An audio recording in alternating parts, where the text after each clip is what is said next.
Chapter 15. A Desperate Run. "But this can't be right," said Doone. "If the river is the way out of Ember, why is there just one boat? It's only big enough for two people." "I don't know," said Lena. "It is strange. Let's look around some more." They stood up. Doone went back to where they'd left the boxes and got another candle. He brought it into the boat room and lit it, and the room grew twice as bright. Right away they saw what they hadn't noticed before. In the back wall was a door almost as wide as the whole room. When they went up to it, they could see that it too was a sliding door. Doone took hold of the handle that was on the right and pulled sideways, and the door rolled smoothly open to reveal more darkness. They stepped in. They could guess from the echoing sound of their voices when they spoke that they were in a tremendous room. Though the ceiling was low, they could see it just over their heads. The candlelight glinted off something shiny, and as they went in farther, they could see what the room was filled with. Boats! Row upon row of them, all just like the ones in the first room. "There must be hundreds," Lena whispered. "Enough for everyone, I suppose," said Doone. They wandered around a bit. There wasn't really much to see. All the boats were the same. Each one contained 2 metal boxes and 2 paddles. The room was cold, and the air felt heavy in their lungs. The candle flames burned weakly. So they went back to the small room and slid the door closed behind them. "I guess," said Lena, "that this first boat is meant as a sort of sample. We learn what's what on the one that has signs: boats, paddles, candles, matches." Then they went back to the river's edge. Lena blew out the candle and began closing up the boxes they'd opened. Doone blew his out too. "I'm going to take my candle with me," he said, "to look at later. I want some matches as well." He took a packet of matches from the box and tucked it inside his shirt. Lena returned to the boxes to the boat room and slid the door closed. Then she and Doone stood together on the ledge and gazed down. Less than a foot below, the river rushed by. A short distance downstream, it plunged into the dark mouth in the wall and disappeared. "Well," he said, "we found it." "We found it," Lena repeated wonderingly. "And tomorrow, at the start of the singing," said Doone, "we'll stand up in Harkin Square and tell the whole city." When they came up out of Pipeworks, it was nearly 6 o'clock. They hadn't realized that they had been down there so long. Both Doone's father and Mrs. Murdo would be wondering where they were. They stood for a moment under the lamppost, just long enough to agree on a time to meet the next day and to plan their announcement. Then they hurried home. When Doone's father asked why he was so late, he said his song rehearsal had gone long. He wanted to shout out to his father, "We found the way out! We're saved!" But he held himself in for the sake of his moment of glory. Tomorrow, when his father saw him on the steps of the gathering hall, he would be so overcome with surprise and pride that he would go weak in the knees, and the people standing next to him would have to catch him and hold him up. And the announcement about the thieving mayor, that would probably happen tomorrow too. Doone had almost forgotten in the excitement of finding the boats. The mayor's arrest and the city's rescue both at once. It was going to be an amazing day. Racing thoughts kept Doone awake almost until morning. The day of the singing was a holiday for the entire city. All the stores and other businesses were closed. This meant that Doone didn't have to go to the Pipeworks. His father didn't have to go to his shop either. But he was going to go anyhow. If he wasn't in the shop fussing with his merchandise, he didn't know what to do with himself. Doone dawdled over his breakfast of carrot sticks and mashed turnips, waiting for his father to go. He wanted to get ready for the journey down the river. They probably wouldn't leave for a few days, and he and Lena would make their announcement tonight, and the people would need time to get organized before they could leave the city. But he was too excited to sit around doing nothing. As soon as his father left, Doone slipped a case off his pillow. This would be his traveling pack. He put in the candle and the matches. He put in the key he'd borrowed from the Pipeworks office. He put in a good-sized piece of rope that he'd found at the trash heaps and had been saving for years, and a bottle of water. He put in an ancient folding knife that his father had given him, which had come down the family through generations, of which he used to chop off his bangs when they got so long that they tickled his eyelids. He put in some extra clothes in case he got wet, and some paper and a pencil so that he could write a record of the journey. Along with these things, he crammed in a small blanket, might be cold in the new city, and a pack of food, 6 carrots, a handful of vitamins, some peas, and mushrooms wrapped in a lettuce leaf, 2 boiled beefs, and 2 boiled turnips. That should be enough. Surely, when they got to where they were going, the people who lived there would give them something to eat. He tied the top of the pillowcase in a knot, and then he untied it again. He might want to add something else. He stood in the middle of the apartment and looked around at the jumble of stuff. There was nothing else here that he wanted to take with him. No, there was one thing. He went back to his room, and from beneath his bed he pulled out the pages of his bug book. He leafed through them. The white spider, the moth with the zigzag pattern on its wings, the bee, striped brown and yellow on its rear end. He looked at his drawings for a long time, memorizing their beauty and strangeness. Tiny fringes of hair, minute claws, jointed legs. Should he take this with him? There might not be creatures like these where they were going. He might never see such things again. But no, he'd leave it behind. His pack should be small and light. He put the bug book back under his bed and pulled out the box where he kept the green worm. He drew back the scarf to check his captive one more time. Several days before, the worm had done a curious thing. It had wrapped itself up in a blanket of threads. Since then, it hung motionless from a bit of cabbage stem. Dune had been watching it carefully. Either it was dead or was undergoing the change that he'd read about in a library book, but he couldn't hardly believe this was true. The change from a crawling thing to a flying thing? So far, the bundled up worm had shown no signs of life. But now he saw that it was wriggling. The whole wrapped up bundle, which was shaped like a large vitamin pill, bent slightly from side to side, then was still, then bent back and forth again. Something was pushing at the top end of it, and in a moment the threads were split apart and a dark furry knob emerged. Dune watched, holding his breath. Next came 2 hair-like legs, which clawed and plucked at the blanket. In a few minutes the whole creature was out. Egress, thought Dune with a smile. The creature's wings were crushed flat against its body at first, but soon they opened, and Dune saw that his green worm had become a moth with light brown wings. He lifted the box and carried it to the window. He opened the window and held the box out into the air.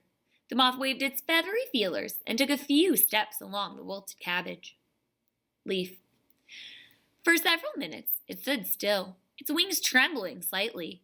Then it fluttered up into the air, rising higher and higher, till it was just a pale spot against the dark sky. Dune watched until the moth disappeared. He knew he had seen something marvelous. What was the power that turned that worm into a moth? It was greater than any power the builders had had. He was sure of that.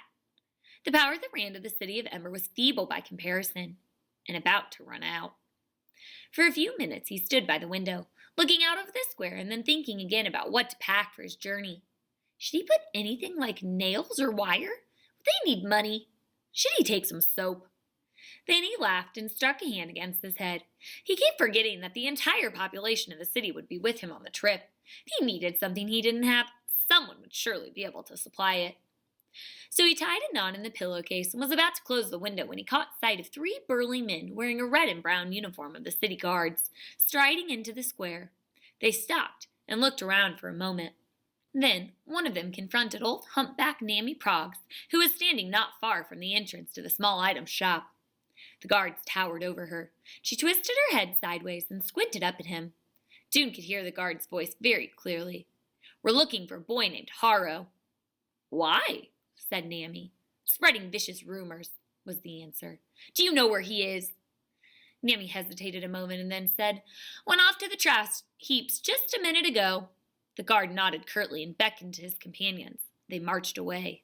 Spreading vicious rumors. Dune was so stunned that he stood still as a stone for a long minute. What could that possibly mean? But there was only one answer. It had to be what they'd told the assistant guard about the mayor. Why were they calling it a vicious rumor? It was the truth. He didn't understand it. He did understand, though, that Nammy Proggs had done him a favor. She must have seen the guards meant him no good. She had protected him, at least for the moment, by sending the guards to the wrong place. Dune forced his mind to slow down and think. Why did the guards think he and Lena were lying? Obviously, they hadn't investigated the room in Tunnel 351. If they had, they'd have known that he and Lena were telling the truth. He could think of only one other possibility. The guards, at least some of them, already knew what the mayor was doing, and they knew about it and wanted it to stay a secret. And why? It was clear. The guards, too, were getting things from the storerooms. It had to be the answer. For a moment, the fear he'd felt when he saw the guards was replaced by rage. The familiar hot wave rose in him. He wanted to grab a handful of his father's nails or pot shards and throw them against the wall. But all at once he remembered. If the guards were after him, they'd be after Lena, too. He had to warn her. He dashed down the stairs, his anger turning into power for his running feet. After they had discovered the room full of boats, Lena had come home to Miss Murdo's with the sound of the river still in her ears. It was like a huge, powerful voice roaring at the top of its lungs. Deep inside herself, Lena felt an answering call, as if she, too, contained a drop of the same power. She would ride on the river. She could hardly believe it, and it might take her to a shining new city that she had dreamed of. Or it might drown her. What she'd imagined before, the smooth, gently sloping path leading out, now seemed childish. How could the new way into a world be so easy? She dreaded going on the river, but she was ready for it too. She longed to go. She slept that night in the beautiful blue-green room, in the big, lumpy bed with Poppy next to her. She felt safe here. Miss Murdo came in and tucked the covers around her. She sat on the edge of the bed and sang an odd little song to Poppy, something about rock-a-bye baby in the treetops. What are treetops? Lena asked. But Miss Murdo didn't know. It's a very old song, she said. It's probably nonsense words. She said good night and went out into the living room where Lena could hear her humming quietly as she tidied up.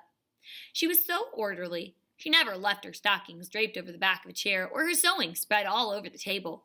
Lena closed her eyes and waited for sleep. But her thoughts kept tumbling around. So much was going to happen tomorrow. The whole city would be in an uproar. People would stream down into the pipeworks to see the boats.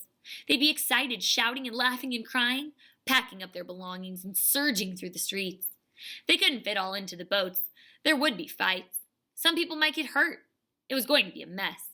She'd have to keep her little family around her. Poppy, Miss Murdo, and Doone, and perhaps Doone's father, and Cleary.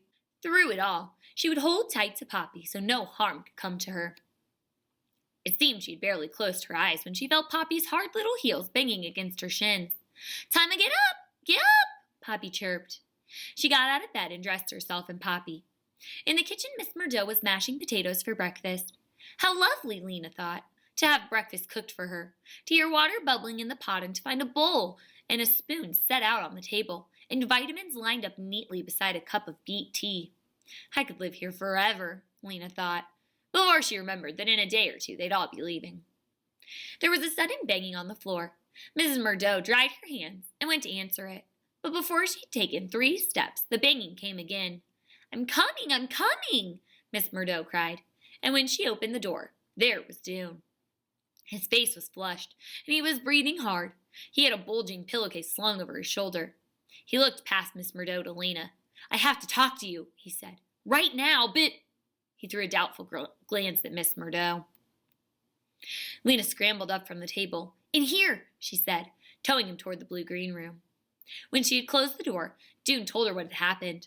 They'll come for you, too, he said. Any minute. We have to get out of here. We have to hide from them. Lena could hardly make sense of what he was saying. They were in trouble? Her legs went shaky at the knees. Hide? She said. Hide where? We could go to the school. No one will be there today. Or the library. It's almost always open, even on holidays. He hopped impatiently from foot to foot. But we have to go fast, and we have to go now. They have signs up about us all over the city. Signs? Telling people to report us if they see us. Lena felt as if a swarm of insects was inside her head, buzzing so loudly she couldn't think. How long do we have to hide? All day? I don't know. We don't have time to think about it, Lena. They could be outside the door this minute. The urgency in his voice convinced her. On the way through the living room, she gave Poppy a quick kiss and called, Bye, Miss Murdo. We have some emergency work to do. If anyone comes asking for me, say I'll be back later. They were down the stairs before Miss Murdo could ask any questions. Once in the street, they ran. Where to? Lena said. The school, Doone answered. They took Greystone Street, staying within the shadows as much as they could, and as they passed the shoe shop, Lena saw a white piece of paper stuck up to the window. She glanced at it, and her heart gave a wild jump.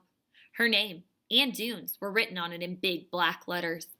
Dune Harrow and Lena Mayfleet, wanted for spreading vicious rumors. If you see them, report them to the mayor's chief guard. Believe nothing they say. Reward. She snatched the poster off the window and crumpled it up and tossed it into the nearest trash can. In the next block, she tore down 2 more, and Dune ripped one off a lamppost. But there were too many to get them all, and they didn't have time to waste. They ran faster. On this holiday, people slept late, and because the stores were closed, the streets were nearly empty. Still, they took the long route all the way out by the beehives to avoid Spark Swallow Square, where a few people might be standing around and talking. They ran past the greenhouses and up Deadlock Street, and they crossed Night Street. Lena glanced to her left. 2 blocks away, a couple of guards were crossing the Greengate Square. She tapped Dune's shoulder and pointed. He saw and they ran faster. Had they noticed? Lena thought not. They would have heard a shout if the guards had seen them. They got to the school and went in through the back door. In the wide hallway, their footsteps echoed on the wooden floor. It was strange to be here again, and to be here alone without the clatter and chatter of other children. The hallway with its 8 doors seemed smaller to Lena than it had been when she was a student, and shabbier. The planks of the floor were scuffed gray, and there was a cloud of finger smudges around the doorknob of every door. They went to Miss Thorne's room, and out of habit sat at their old desks. "I don't think they'll look for us here," said Dune. "If they do, we can crawl into the paper cabinet." He set his backpack down next to him on the floor. For a while, they just sat there, getting their breath back. They hadn't turned on the light, so the room was dim. The only light came from beneath the blind over the window. "Those posters," Lena said after a while. "Yes, everyone will see them." "What will they do to us if they catch us?" "I don't know. Something to keep us from telling what we know. Put us in the prison room, maybe." Lena ran her finger along the B carved in the desktop. Felt like a very long time ago since she'd sat at this desk. "Well, we can't hide in here forever," she said. "No," said Dune. "Just until it's time for the singing. Then when everyone's gathered in Harkin Square, we'll go and tell about the boats and the mayor, won't we? I haven't really thought about it. I haven't had a chance to think at all this morning." "But the guards are always there at the singing, standing next to the mayor," said Lena. "They'd grab us as soon as we opened our mouths." Dune's eyebrows came together in a dark line. "You're right. So what will we do?" It was like finding yourself on a dead-end street, Lena thought. There was no way out at the things that had once been her daily companions. The teachers' desks, the stacks of paper, the book of the City of Ember on its special shelf. The old words ran through her head. "There's no place but Ember. Ember's the only light in the dark world." She now knew that wasn't true. There was someplace else. The place where the boats would take them. As if Dune had read her thoughts, he looked up. "We could go." "Go where?" she said, though she knew right away what he meant. "Wherever the river leads," he said. He gestured to the pillowcase sack. "I packed up my bag this morning. I'm all ready. Sure I have enough for you, too." Lena felt her heart shrink a little. "Go by ourselves?" she said. "Without telling anyone?" "We will tell them." Dune was on his feet now. He went to the cabinet and got a sheet of paper. "We'll write them a note explaining everything. A note to someone we trust. Someone who will believe us." "But I can't just leave," said Lena. "How could I leave Poppy and not even say goodbye to her? Not know where I'm going or if I'm ever coming back? How could you go without saying goodbye to your father?"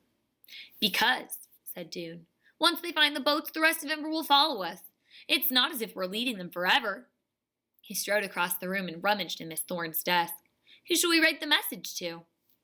Lena wasn't sure about this idea, but she couldn't, at the moment, think of a better one. So she said, "We could write it to Cleary. She's seen the instructions. She'll believe what we say. And she lives close by, just up Torque Square." "Okay," said Dune. He pulled a pencil from the desk drawer. "Really?" he said. "This is a perfect idea. We can get away from the guards and leave our messages behind us, and we can be the first ones to arrive in the new city. We should be first, because we discovered the way." "Well, that's true," Lena thought for a minute. "How long do you think it'll take before the rest of them find the boats and come?" "It's a lot of people to get organized." She numbered on her fingers the things that would have to happen. Claire would have to get the head of the pipeworks to go down with her and find the boats, and then she'll have to make the announcement to the city. Then everyone in Ember will have to pack up their things, troop down to the river, get all these boats out of that big room, and load themselves in. Could be a big mess, June. Poppy will need me. She pictured frenzied crowds of people and Poppy tiny and lost among them.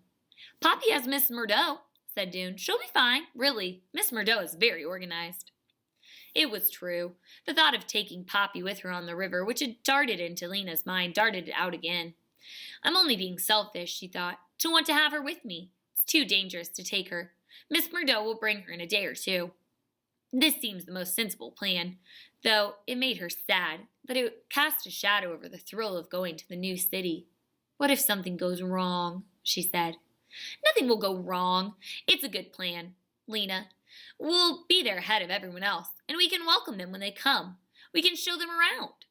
Dune was bursting with eagerness. His eyes shone as he jiggled up and down. Well, all right, Lena said. Let's write our message down then.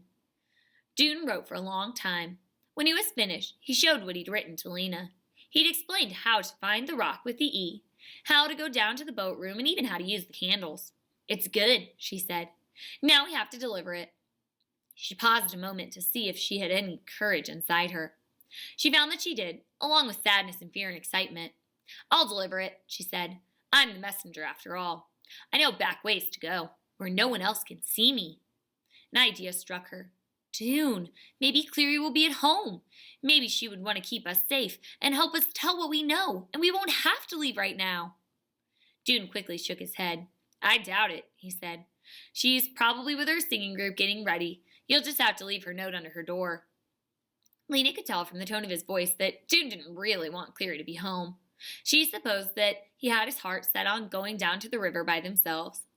Dune glanced up at the clock in the schoolroom wall. It's a little after 2, he said. The singing begins at 3. After that, everyone will be in Harkin Square, and the streets will be empty. I think we can get to the pipeworks safely then. Why don't we leave about 3:15? Do you still have the key? Dune nodded. So after I've delivered the note to Cleary, I'll come back here, said Lena. Yes, and then we'll wait until 3:15, and then we'll go. Lena got up from the cramped desk and went to the window. She moved the blind a little and peered out. There was no room in the street. There was no one in the street. The dusty schoolroom was very quiet. She thought about Dune's father, who would be frantic when he saw his son's name on those posters, and then realized later that Dune had disappeared. She thought about Miss Murdo, who might have already seen the posters, and who would be frightened if the guards came looking for Lena, and terrified if Lena didn't come home by nightfall. She tried not to think about Poppy at all. She couldn't bear it. Give me the note, she said to Dune at last. She folded the piece of paper carefully and put it in the pocket of her pants. Back soon, she said, and went out of the room, down the hall, to the rear of the school. Dune went to the window just to watch her go. He moved the blind aside just enough to see out to Pibb Street. There she was, running in that long-legged way, her hair flying. She started across Stonegrit Lane. Just before she reached the other side, Dune's breath stopped in his throat. 2 guards rounded the corner from Knack Street, directly ahead of her. One of them was the chief guard. He leapt forward and shouted so loudly that Dune could hear him plainly through the glass. That's her! Get her! Lena reversed her direction in an instant. She raced back down Pibb Street, turned down School Street toward Billibow Square, and vanished from Dune's sight. The guards ran after her, shouting. Dune watched, sick with horror. She's much faster than they are, he told himself. She'll lose them. She knows places to hide. He stood frozen next to the window, hardly breathing. They won't catch her, he thought. I'm sure they won't catch her.